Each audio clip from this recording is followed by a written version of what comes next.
Hello friends, आपका स्वागत है हमारे इस वीडियो चैनल पर। इस चैनल पर हम स्वास्थ्य से संबंधित जानकारियां साझा करते हैं। आज हम बात करेंगे एक बहुत ही महत्वपूर्ण विषय पर, जो कि है कि मेडिकल स्टोर से सीधे खरीद करके एबॉर्शन की दवाइयां क्यों नहीं लेनी चाहिए, क्योंकि किसी किसी परिस्थितियों में यह जानलेवा साबित हो सकता है। दोस्तों, मैं doctor H.K. Mishra, I am a radiologist practising in Lucknow since last more than 20 years. तो आज हम बात करेंगे एक बहुत ही महत्वपूर्ण विषय पर, जो कि है एक्टोपिक प्रेगनेंसी। एक्टोपिक प्रेगनेंसी क्या होता है, एक्टोपिक प्रेगनेंसी कहाँ कहाँ पर हो सकता है, और इसके लिए रिस्क फैक्टर्स क्या हैं, मतलब कि किन किन लोगों में एक्टोपिक प्रेगनेंसी होने की संभावना ज़्यादा है, और अगर किसी को एक्टोपिक प्रेगनेंसी है तो उसे क्या सिम्टम्स होंगी, क्या तकलीफ़ें होंगी, और किन जांचों से हम यह कंफर्म कर सकते हैं कि एक्टोपिक प्रेगनेंसी है, अगर है तो कहाँ पर है, और एक्टोपिक प्रेगनेंसी के कॉम्प्लिकेशंस क्या क्या हो सकते हैं, और बाद में हम बताएंगे कि अगर एक्टोपिक प्रेगनेंसी है तो ट्रीटमेंट के, इलाज के क्या क्या ऑप्शंस होते हैं। तो सबसे पहले हम एक्टोपिक प्रेगनेंसी का मतलब समझते हैं। तो एक्टोपिक प्रेगनेंसी क्या होती है कि नॉर्मल प्रेगनेंसी जो होती है वो यूट्रस के गर्भाशय के अंदर होती है। अगर गर्भाशय के बाहर प्रेगनेंसी है तो उसको हम एक्टोपिक प्रेगनेंसी कहते हैं। यह एक गंभीर स्थिति होती है। ये गर्भाशय के बाहर का मतलब क्या है कि जैसे ट्यूब में और सर्विक्स में, एब्डोमिनल कैविटी में, यहाँ पर अगर होती है तो भ्रूण का विकास नहीं हो पाता है और यह एक गंभीर स्थिति पैदा कर सकती है। तो इस परिस्थिति को हम एक्टोपिक प्रेगनेंसी कहते हैं। तो अब हम थोड़ा सा आपको बता दें कि क्या क्या रिस्क फैक्टर्स होते हैं, मतलब किन व्यक्तियों में, किन मरीजों में एक्टोपिक प्रेगनेंसी होने की संभावनाएं ज़्यादा होती हैं। तो पहला तो ये है कि अगर किसी की फेलोपियन ट्यूब की कोई सर्जरी हुई है, कोई बीमारी है, तो उनमें एक्टोपिक प्रेगनेंसी होने की संभावना ज़्यादा होती है। दूसरा यह है कि अगर पहले एक्टोपिक प्रेगनेंसी हो चुकी है तो दोबारा एक्टोपिक प्रेगनेंसी होने की संभावना भी ज़्यादा होती है। अगली चीज़ ये है कि अगर किसी का इनफर्टिलिटी, मतलब जिसके बच्चे नहीं हो रहे हैं, उनका कोई इलाज चल रहा है, तो उनमें भी इसकी संभावना ज़्यादा होती है। इसके बाद अगर यूट्रस में कोई कंजेनाइटल, कोई जन्मजात एबनॉर्मेलिटी है, एनोमली है, उनमें भी एक्टोपिक प्रेगनेंसी की संभावना ज़्यादा होती है। और अगर एक स्थिति होती है एंडोमेट्रियोसिस, इसके बारे में हम बाद में एक विस्तार से वीडियो बनाएंगे। अगर कोई एंडोमेट्रियोसिस की तकलीफ है, इनमें भी संभावना ज़्यादा होती है एक्टोपिक प्रेगनेंसी होने की। अगर किसी महिला में इंट्रायूट्राइन कॉन्ट्रासेप्टिव डिवाइस जैसे कॉपर टी इत्यादि लगा है, उनमें भी संभावना ज़्यादा होती है। जो महिलाएं स्मोकिंग करती हैं, बीड़ी सिगरेट पीती हैं, उनमें भी एक्टोपिक प्रेगनेंसी की संभावना ज़्यादा होती है।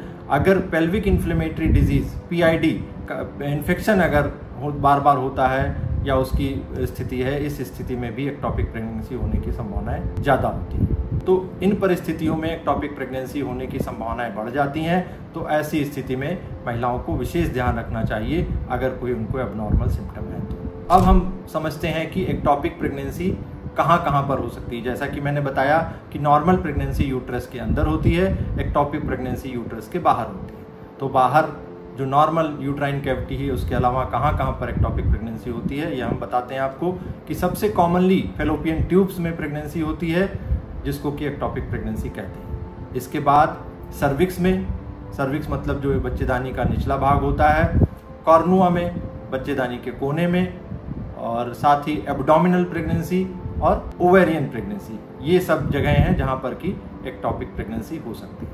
अब हम बात करते हैं अगर किसी महिला में एक्टोपिक प्रेगनेंसी हो रही है तो उसमें सिम्टम्स क्या होंगे, लक्षण क्या होंगे, क्या क्या तकलीफें होंगी। तो सबसे कॉमन लक्षण तो ये है कि फर्स्ट ट्राइमेस्टर में, जैसे कि अगर पीरियड डिलेड है, महीना जब आना था तब नहीं आया है, थोड़ा लेट हो गया है, साथ ही ब्लीडिंग हो रही है, अगर वेजाइनल ब्लीडिंग स्टार्ट हो जाती है, तो यह सबसे कॉमन लक्षण होता है एक्टोपिक प्रेगनेंसी का। इसके बाद पेट के निचले भाग में दर्द होना, कमजोरी आना, बेहोशी जैसा लगना और कंधे में दर्द होना, ये सब समस्याएं एक्टोपिक प्रेगनेंसी की संभावना को दर्शाती हैं। तो अगर इनमें से कोई भी लक्षण दिखाई दें तो हमें तुरंत डॉक्टर से संपर्क करना चाहिए। इसमें देरी नहीं करना चाहिए, क्योंकि देरी करना जानलेवा साबित हो सकता है। तो ये तो हो गया क्या क्या लक्षण हो सकते हैं। अब जब आप चिकित्सक के पास जाएंगे तो क्या क्या जांचें चिकित्सक कराएंगे, इस बात को कंफर्म करने के लिए कि एक्टोपिक प्रेगनेंसी है अथवा नहीं, अगर वह है तो किस स्थिति में है। तो सबसे पहली जांच जो की जाती है वो अल्ट्रासाउंड की जाती है। अल्ट्रासाउंड पेट के ऊपर से, यानी कि ट्रांस एब्डोमिनल अल्ट्रासाउंड भी हो सकता है, और ट्रांसवेजाइनल अल्ट्रासाउंड भी हो सकता है। दोनों को मिला करके भी अल्ट्रासाउंड करके देख सकते हैं कि एक्टॉपिक प्रेगनेंसी की स्थिति क्या है। तो अल्ट्रासाउंड में क्या क्या चीज़ें देखी जाती हैं? पहली चीज़ तो ये कि प्रेगनेंसी अपनी नॉर्मल जगह पर है या नहीं, मतलब कि यूट्रस में प्रेगनेंसी है कि नहीं। अगर यूट्रस में प्रेगनेंसी नहीं है और UPT urine pregnancy test positive आ रहा है तो एक्टॉपिक प्रेगनेंसी की संभावना बढ़ जाती है। एक्टॉपिक प्रेगनेंसी के लिए फिर हम लोग यूट्रस के अगल बगल देखते हैं कि कोई गांठ तो नहीं है, कोई सैक जो कि जिसमें कि बच्चा बढ़ता है वो सैक बच्चेदानी के बाहर एडनिक्सा में ट्यूब के आसपास तो नहीं बन रहा है। इसके साथ ही ब्लीडिंग अगर है तो कोई पानी या ब्लड तो इकट्ठा नहीं है पेल्विस में बच्चेदानी के आसपास। ये सारी चीज़ें हम लोग देखते हैं। इसके साथ ही एक और महत्वपूर्ण कंडीशन होती है जो कि बताना जरूरी है, वो है हेटेरोटॉपिक प्रेगनेंसी। हेटेरोटॉपिक प्रेगनेंसी क्या होती है?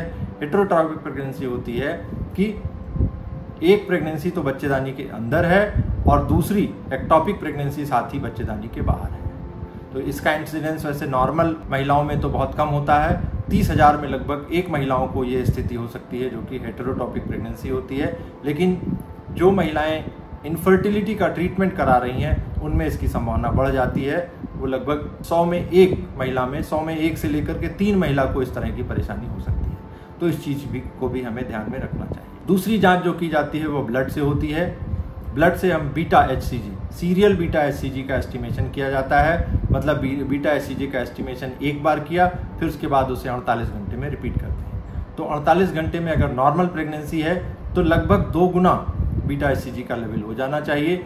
लेकिन अगर इसकी बढ़ोतरी जितनी होनी चाहिए, जैसे 48 घंटे में 2 गुनी नहीं हो रही है, 50% से भी कम अगर राइज है तो यह दर्शाता है कि प्रेगनेंसी नॉन वायबल है। तो फिर इसके बाद हमें आगे जांचें कर करके यह कंफर्म करना होता है कि एक्टॉपिक प्रेगनेंसी है अथवा नहीं। अगर है तो वह कहाँ पर है। तीसरी जो जांच, जो महत्वपूर्ण जांच है, जिसको कि कोल्डोसिंथेसिस कहते हैं, या इसके साथ ही एक दूसरी जांच भी हम लोग कर सकते हैं, ultrasound guided aspiration of fluid.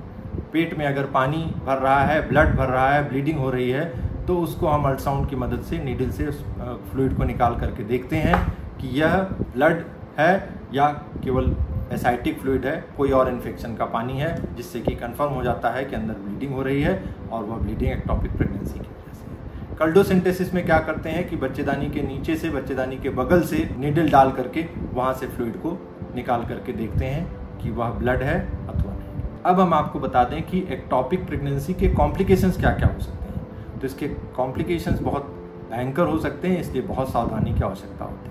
तो पहली चीज़ तो ये है कि जैसे ट्यूब में प्रेगनेंसी बढ़ रही है तो ट्यूब में इतनी जगह तो होती नहीं, बच्चेदानी में तो जगह होती है कि बच्चा बड़ा होकर के 9 महीने तक बढ़ जाता है। लेकिन ट्यूब में जैसे ही प्रेगनेंसी थोड़ी सी बढ़ती है तो ट्यूब फट जाती है, या उसके अगल बगल ओवरी में है, एब्डोमिनल प्रेगनेंसी है तो वो भी फट जाती है। जब फटती है तो ब्लीडिंग होती है। तो पेट के अंदर आंतरिक ब्लीडिंग होती है।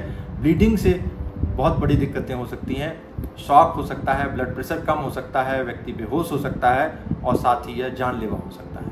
मतलब एक्टॉपिक प्रेगनेंसी से अगर ब्लीडिंग हो रही है और समय पर उसका इलाज नहीं किया गया, कंट्रोल नहीं किया गया, तो जान तक जा सकती है। इसलिए यह बहुत महत्वपूर्ण हो जाता है कि एक्टॉपिक प्रेगनेंसी की अगर जरा सा भी संभावना लग रही है तो तुरंत डॉक्टर से संपर्क करें, उसकी जांच करें और प्रॉपर इलाज करें। और एक्टॉपिक प्रेगनेंसी अगर हो जाती है पहली बार तो इसके बाद व्यक्ति को इनफर्टिलिटी का खतरा बढ़ जाता है, मतलब कि बाद में बच्चे रुकने की में भी परेशानी हो सकती है। तो इन सब चीज़ों का ध्यान रखें और अगर एक्टॉपिक प्रेगनेंसी की जरा सा भी संभावना लग रही है तो तुरंत डॉक्टर से संपर्क करें, उसमें देरी ना करें। अब हम इसके बारे में आपको बता दें कि इलाज के क्या क्या ऑप्शंस होते हैं। एक्टॉपिक प्रेगनेंसी कंफर्म हो गई तो इसका मेडिकल ट्रीटमेंट भी हो सकता है और सर्जिकल ट्रीटमेंट भी हो सकता है। मेडिकल ट्रीटमेंट के कुछ डेफिनेट इंडिकेशंस होते हैं। बहुत अगर छोटी एक्टॉपिक प्रेगनेंसी है तो उसका दवाई से ही इलाज हो सकता है, इसीलिए इम्पॉर्टेंट है कि जल्दी से जल्दी जांच करके पता करें। लेकिन अगर बच्चा बढ़ गया है, एक्टॉपिक प्रेगनेंसी बड़ी हो गई है, उसके खतरे हो गए हैं, फट गया है और उसको मेडिकली ट्रीट नहीं कर सकते हैं, तब सर्जिकल ट्रीटमेंट का ऑप्शन देखा जाता है, जिसको कि लेप्रोस्कोपी से भी किया जा सकता है और ओपन लेप्रोटमी कर करके भी इसका इलाज किया जाता है। अब मैं आपको बताऊंगा कि एबॉर्शन की दवाइयाँ मेडिकल स्टोर से सीधे खरीद करके क्यों नहीं लेनी चाहिए। क्यों नहीं लेनी चाहिए? क्यों? क्योंकि अगर आपने कंफर्म नहीं किया है कि प्रेगनेंसी बच्चेदानी के अंदर है या बच्चेदानी के बाहर है, मतलब एक्टोपिक प्रेगनेंसी है, और आपने दवाई ले ली एबॉर्शन पिल मेडिकल स्टोर से लेकर के खा लिया, कोई जांच नहीं कराई, किसी चिकित्सक से संपर्क नहीं किया, तो यह जानलेवा हो सकता है। क्यों जानलेवा हो सकता है कि आपको पता तो है नहीं कि प्रेगनेंसी बच्चेदानी के अंदर है या बच्चेदानी के बाहर है। आपका पीरियड मिस हुआ, आपने यूपीटी यूरिन प्रेगनेंसी टेस्ट करके देखा कि पॉजिटिव है, और उसके बाद एबॉर्शन की दवाई ले ली और बच्चेदानी के अंदर प्रेगनेंसी नहीं थी, बाहर थी, वह फट जाएगी, फट सकती है। फटने से क्या होगा, अंदर ब्लीडिंग हो जाएगी। ब्लीडिंग होने से व्यक्ति शॉक में जा सकता है, पेशेंट शॉक में जा सकता है और मृत्यु तक हो सकती है। इसीलिए मैंने सबसे पहले आपको बताया था कि कभी भी मेडिकल स्टोर से सीधे खरीद करके एबॉर्शन की दवाई ना खाएं, पहले डॉक्टर से संपर्क करें। और विशेष है, यह बहुत ही महत्वपूर्ण है कि अल्ट्रासाउंड की जांच किए बिना एबॉर्शन की दवाई ना लें। कंफर्म करें कि प्रेगनेंसी कहाँ पर है, कितनी बड़ी है, लाइव प्रेगनेंसी है, मतलब बच्चा जीवित है या नहीं है, उसके बाद ही डॉक्टर से सलाह करके एबॉर्शन की दवाई लें। तो ये तो मैंने आपको बता दिया कि एबॉर्शन पिल क्यों ना लें और एक्टोपिक प्रेगनेंसी के बारे में विस्तार से।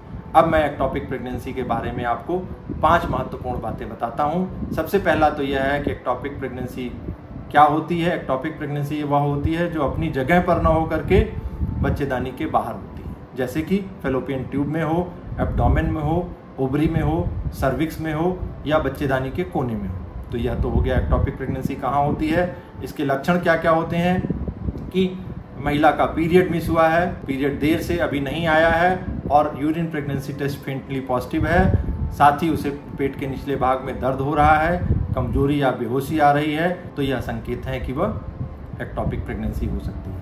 फिर जांचें क्या क्या होनी चाहिए। सबसे महत्वपूर्ण जांच अल्ट्रासाउंड है। अल्ट्रासाउंड करके यह देखा जाएगा कि प्रेगनेंसी एक्टोपिक कहाँ पर है और वह कितनी बड़ी है, बच्चा जीवित है अथवा नहीं, साथ ही ब्लीडिंग की संभावना है अथवा नहीं। कंफर्म करने के बाद अगर ज़रूरत पड़ी तो अल्ट्रासाउंड गाइडेड एस्पिरेशन करके यह देखा जा सकता है कि ब्लीडिंग तो नहीं हो रही है। इसके बाद आखिरी बात यह है कि अगर एक्टोपिक प्रेगनेंसी है तो उसके ट्रीटमेंट के ऑप्शंस होते हैं।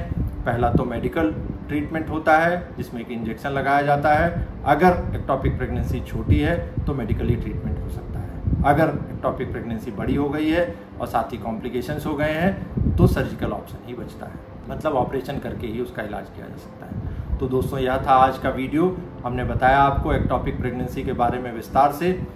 आपको यह वीडियो अगर अच्छा लगे तो अपने दोस्तों के साथ शेयर करें, कमेंट करें, हमारे चैनल को सब्सक्राइब करें।